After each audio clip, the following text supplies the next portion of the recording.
Hi everyone! We had the BTS McDonald's meal yesterday and it was really good.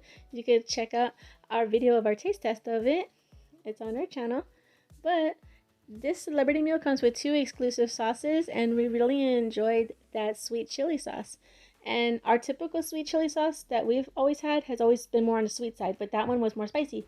So today we're going to try to recreate that sauce using this red pepper paste, some cayenne, and some garlic powder.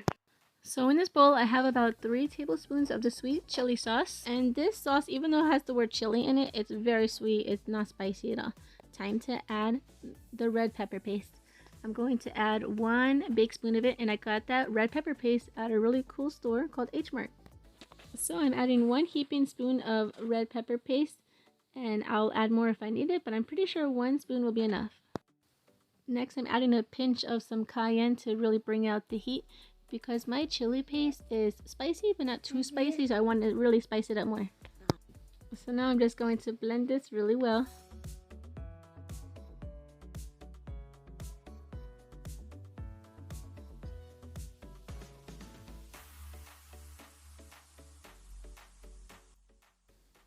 So we're almost done with the sauce. We just need to add a dash of some garlic powder.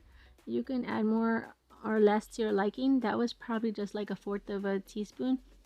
And this sauce actually tastes pretty close to that sweet chili sauce at McDonald's. And that's an exclusive sauce, so it might go away and they might not have it anymore once the BTS menu is gone.